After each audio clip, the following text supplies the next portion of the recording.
है, बट चलिए शुरू करते हैं इस कहानी को, पूरे लेजिट कहानी है। तो एक किस्सा है, मतलब जस्ट इमेजिन कीजिए कि एक व्यक्ति शेयर बाजार का, वो एक 250 साल पुरानी बैंक, एक व्यक्ति की बात कर रहा हूँ, 250 साल पुरानी बैंक जो 6 लाख करोड़ से ज्यादा का व्यापार करती है, उसको रातों रात डुबा देती है। जानने में हैरानी होती है। ये कहानी शुरू होती है बाहर से। एक व्यक्ति होता है जिसको बहुत ज़्यादा उम्मीदें रहती है अपने लाइफ से, एम्बिशियस रहता है, उसको बहुत सारी चीज़ें अचीव करनी रहती है, और ये व्यक्ति पहुंच जाता है सिंगापुर में उस समय की एक बहुत बड़ी इन्वेस्टमेंट बैंक में वो अप्लाई करता है। वहाँ पर वो नौकरी करने की कोशिश करता है। नौकरी करते करते उसको दिखता है कि भैया सिंगापुर के जो ट्रेडिंग फर्म है वहाँ पर बहुत ज़्यादा बड़े अमाउंट में ट्रेडिंग हो रही है, लेकिन बिकॉज ये नया होता है ना, नए न्यू कमर्स को आप डायरेक्ट तो भेजेंगे नहीं कि भैया तुम बड़े बड़े जाके ट्रेड करो। तो इस व्यक्ति को बोला जाता है काम करो भाई, तुम पहले सीखो, ये डॉक्यूमेंट लिखो, ये सारे साइन वाइन करो, ये सारी चीज़ें करो। तो वो बंदा ये सारी चीज़ें करता है। उसके बाद क्या होता है कि उसका इंप्रेशन अच्छा जमने लगता है, जिसके चक्कर में धीरे धीरे धीरे धीरे वो एडवांस करने लगता है, और एडवांस करते करते करते करते करते उसको फाइनली ट्रेडिंग फ्लोर में घुसने का मौका मिलता है। ट्रेडिंग फ्लोर देखिए बेसिकली क्या होता है, अगर हम पुराने जमाने में जाएं, या आज से 20 साल पहले की अगर मैं बात करता हूं, जैसे आपने स्कैम मूवी में देखा है, स्कैम मूवी में क्या होता है, फ्लोर होता है, लोग चिल्ला चोट करते हैं। तो ये कंसेप्ट एक्चुअली में आया है विदेश से। अच्छा, विदेश में यही होता था, पिट बोलते थे, पिट। तो इस पिट में आके सब शोर शराबा करते थे, ये सारी करते थे, ट्रेड करते थे, उंगली दिखाते थे, और उसके हिसाब से वो ट्रेड करते थे।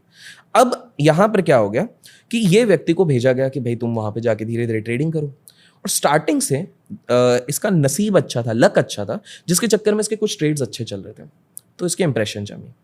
इस बार इसके फाउंडर्स ने, ओनर्स ने बोला कि एक काम करो, तुमको हम परमानेंटली यहाँ पे शिफ्ट कर रहे हैं, तुम जाके यहाँ पर मार्केट में ट्रेड करो सिंगापुर में, तुम्हारे अंदर हम कुछ बंदे भी दे रहे हैं।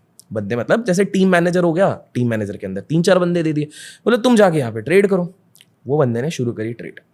अब इसके साथ क्या होता है, देखिए बैंक्स के पास क्या होता है, एक सिंपल सा आप समझिए, बैंक्स के पास सेविंग्स अकाउंट्स होती हैं। सेविंग्स अकाउंट में आपके और मेरे जैसे लोगों के पैसे पड़े हुए हैं, ठीक है। अब ये पैसा आप और मैं कभी भी, जैसे लेट्स टेक एन एग्जांपल, आपके अकाउंट में अगर आज 50 करोड़ रुपए हैं, तो वो 50 करोड़ रुपए आपको नंबर दिख रहे हैं। कभी भी आपने ऐसा तो किया नहीं कि वो पूरे 50 करोड़ इन कैश देखेंगे, वो आपको अकाउंट में नंबर दिख रहा है। तो और कोई भी व्यक्ति मतलब 1 in 1 करोड़ व्यक्ति होगा जो पूरा का पूरा कभी एक दिन में निकालता है, कोई नहीं निकालता, करेक्ट, उसमें भी अलग प्रोसेस रहता है। तो बैंक्स क्या करती है, इस पैसे को अलग अलग तरीके से यूटिलाइज करती है। तो यहां पर वो बैंक क्या कर रही थी कि भैया हमारे पास स्पेयर पैसा पड़ा हुआ है, तुम अगर 1 रुपए का ट्रेड कर सकते हो उसकी जगह 4 रुपए का ट्रेड करो, मतलब एक्स्ट्रा पैसे से वो ट्रेड करो। वो बंदा ट्रेड करना शुरू करता है, वो करता है फ्यूचर्स एंड ऑप्शंस में। फ्यूचर एंड ऑप्शन है खतरनाक चीज। अब क्या होता है, ट्रेड करते करते करते करते उसके टीम में एक लड़की होती है जिसने कुछ गलत ट्रेड ले लिया होता है, जिसके चक्कर में 8 करोड़ का नुकसान एक लड़की एक दिन में कर देती है। अब भाई ये टेंशन में आ जाते हैं, क्योंकि आपकी अंदर अगर एक लड़की है जिसने 8 करोड़ का नुकसान किया हुआ है, तो बॉस तो आपको ही गाली देगा ना, लड़की को थोड़ी बोलेगा। तो ये आ गए टेंशन में। अब ये दुविधा में पड़ गए, क्या करना है क्या करना है क्या करना है। और इसी दुविधा के साथ चलते चलते चलते ये पहुंच गए अकाउंट्स टीम की लड़की के पास। उनके अकाउंट्स टीम में केवल एक लड़की रहती थी।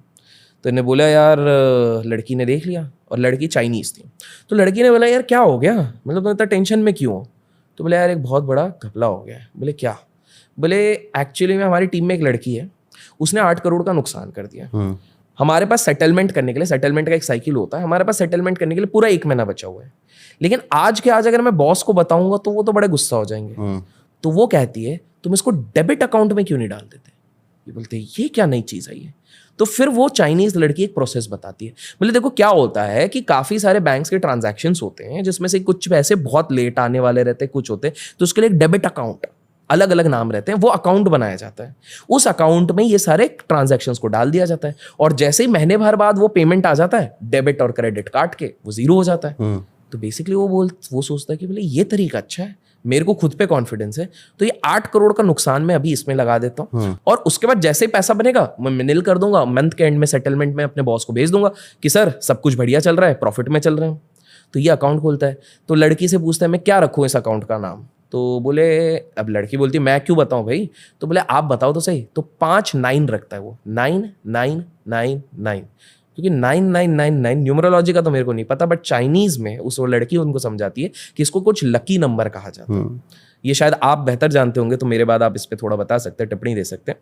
तो वो 9999 पे अकाउंट बनाता है, और उसके बाद वो 8 करोड़ का डाल देता है। 3-4 दिन में वो पैसा रिकवर हो जाता है और लोग प्रॉफिटेबल आ जाते हैं। इस चीज से वो निकल गया। उस महीने, 1 महीने के अंदर ही 8 करोड़ नेगेटिव में थे वो लोग, और उसी महीने के एंड में 14 करोड़ के पॉजिटिव में एक ट्रेडर आ गया। आप समझिए, कॉन्फिडेंस बढ़ गया, लेकिन आदत अब बिगड़ गई है। शेर के मुंह में खून लग गया। और वो तरीका भी उन्होंने ढूंढ लिया है। अगले बार बड़े सौदे लिए हैं कुछ महीने बाद, इस बार ये बंदे ने खुद ने लिए हैं, और इस बार फटका पड़ा है 100 करोड़ का। पर ये जाता है बंदी के पास कि ये डाल दो यार, मैं तो सब निकाल लूंगा। उसको शायद ये नहीं पता था कि अब ये बहुत बड़ा लूप बनने वाला है। वहां पर जो सारे कंपनी वाले यूएस में बैठे हैं, जितने भी टेक्सास में बैठे हैं, उनको लग रहा हो यार बंदा क्या बंदा है यार, क्योंकि हर दिन रिपोर्टिंग बोल रहा है सर आज 2 करोड़ बने, आज 20 करोड़ बने, आज 40 करोड़ बने। उसके प्रॉफिट देख देख के पूरे बैंक वाले बोनस बांटे जा रहे हैं एक दूसरे को, तो इसके भी बोनस बढ़ रहे हैं। सारे मैनेजमेंट वाले, अरे हमारे पास तो एक ट्रेडर आ गया, वो तो खतरनाक बना रहा है। धीरे धीरे वो नुकसान बढ़ रहा है, 200 करोड़ हो रहा है, 150 करोड़। इसने बोला भैया ये अकाउंट चलने दो, ठीक है। महीने दर महीने दर, अब ये बैंक 250 साल पुरानी है, तो पैसे की कमी नहीं है। बाय द वे आपको बता दूं, ब्रिटेन की जो रानी था उनका भी अकाउंट इसी बैंक में था, ठीक है। लोगों को गैस करना पड़ेगा इस ट्रेडर का नाम और इस बैंक का नाम, तो मैंने इसलिए ये भी हिंट दे दिया। तो भाई ये सिलसिला चलता रहा। इस बंदे ने फिर से रिकवरी कर ली, शादी ब्याह कर लिया, बढ़िया, अब तो आलीशान है, बोनस पे बोनस मिल रहे हैं, सारी चीजें हैं, बट वो अकाउंट नुकसान पे ही चल रहा है। अब इसने धीरे धीरे ये, अब इसके नुकसान एक स्कैम का रूप लेने वाली है। स्कैम का रूप कैसे लेने वाली है कि ये अब मंथ एंड में जो इसको रिपोर्ट भेजना रहता है सिंगापुर से, ये फज करके भेजता है।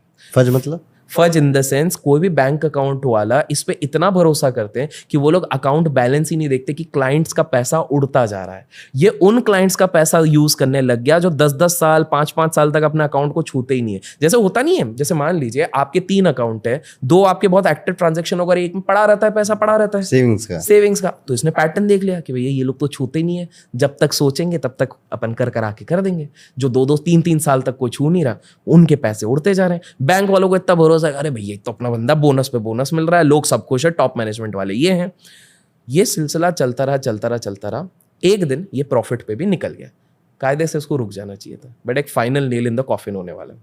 अब क्या हो गया कि एक फाइनल जब उसने सौदा लिया, ये हर जगह पर ना एक र्यूमर फैलने लग गया कि पूरे पिट में एक कोई सीक्रेट ट्रेडर है जो अरबों का धंधा करता है और दिन में सारा मार्केट को हिलाता है। उधर का हर्षद मेहता समझ लो आप। तो बोले भाई कौन है, कुछ को डाउट हुआ, भाई तू है ना? बोला अरे मैं गरीब इंसान कहाँ करूंगा। अब उस दिन क्या हो गया, उस बंदे ने सौदे लिए 300 करोड़ के नुकसान में, ठीक है, 400 करोड़ का नुकसान, 500 करोड़ का नुकसान, 1000 करोड़ का नुकसान, ठीक है। अभी बैंक का नेट फ्लो, मतलब बैंक के पास 12,000 करोड़ है, ठीक है। कितना है? 12,000 करोड़। इसने 1000 करोड़ तक निपटा दिए। अब इसने सोचा भाई अब मेरे को कोई बड़ा सौदा लेना पड़ेगा इसको रिकवर करने के लिए। तो सारे के सारे अकाउंट के पैसे लगा के उसने पता है क्या किया, उसने टोक्यो मार्केट के सारे शेयर्स इंडेक्स उठा लिया बेसिकली, शेयर्स तो नहीं, इंडेक्स उठा लिया। क्यों? उसने बोला कि ऑलरेडी मार्केट इतना गिरा और कितना गिरेगा, इधर से तो उठना ही है। अब वो क्या बोलते हैं कि कुछ लोग अपनी किस्मत गधे के कुछ से लिखवा के आते हैं। तो यही चीज इसके साथ हुई थी। वीकेंड आया, वीकेंड में न्यूज चैनल्स पे एक खबर आई। खबर ये आई कि टोक्यो के इतिहास में सबसे बड़ा अर्थक्वेक आ गया है। और अब इसकी हालत टाइट। मार्केट खुलते ही जो 1000 करोड़ का नुकसान था वो 6000 करोड़ का है। उधर इसके बॉस लोग सोच रहे कि इस साल और बड़ा बोनस आएगा, उनको पता नहीं बैंक आधे तो पैसे गवा चुकी है। अब ये बंदा क्या करता है, अपनी बीवी को फोन करता है कि भाई साहब आज नहीं तो कल मैं पकड़ा जाऊंगा, चल अपन चलते थाईलैंड। पता नहीं थाईलैंड क्यों जा रहे थे, बट थाईलैंड निकल लिया। ये लोग सब कुछ बोरिया बस्तर बंद करके फोन फेंक के निकल गए। इनने सोचा इतनी बड़ी बैंक है, रिकवर कर लेगी, निकल जाएगी। पर अगले दिन अखबार में ये लोग क्या पढ़ते हैं कि दुनिया की ये सबसे पुरानी बैंक खत्म हो गई। अब ये सोचा ये कैसे हो गई, अपन ने तो 6000 करोड़ के नुकसान किए, 12,000 करोड़ का तो कैपेसिटी था ना उसके पास। मजेदार किस्सा ये है, इन्होंने ऑप्शंस लिए थे और ये ऑप्शंस क्लोज करना भूल गए थे। तो बेसिकली वो 5,000 करोड़ तो तब का नुकसान था, पोजीशन तो खुली हुई थी, मार्केट और नीचे जा रहा था, तो वो पूरा का, और इन्हें सारे क्लाइंट के पैसे लगा दिए थे। तो जब तक ये बाली पहुंचे, थाईलैंड पहुंचे, तब तक तो इनका सारा पैसा गायब। पूरी बैंक बैंकरप्ट हो गई, बड़े बड़े लोग सड़क पर आ गए, ये बंदे को बाद में अरेस्ट कर लिया करा। एंड एज यूजुअल जैसे कि होता है, जो भी बंदा यूएस में बड़ा स्कैम करता है पकड़ा जाता है, जेल जाता है और उसके बाद वो ऑथर बन जाता है। तो ये बंदा भी ऑथर बन गया, उसके ऊपर मूवी बन गई और उसने बहुत सारा पैसा कमा लिया। ये बंदा था बड़ा अजीब सा क्रिएशन, लेकिन ये आप लोग जाके चेक कर सकते तो जेल नहीं है ये? हैं। जेल गए थे, 4 साल गए थे, उधर ही तो किताब लिखी। बैंक रिवाइव हुआ? नहीं, बैंक तो खत्म हो गई, खत्म ही हो गया बैंक? पूरा निपटा ही दिया ना, सारे क्लाइंट का तो पैसा लगा दिया था। बैंक सोच रही थी बोनस मिलेगा।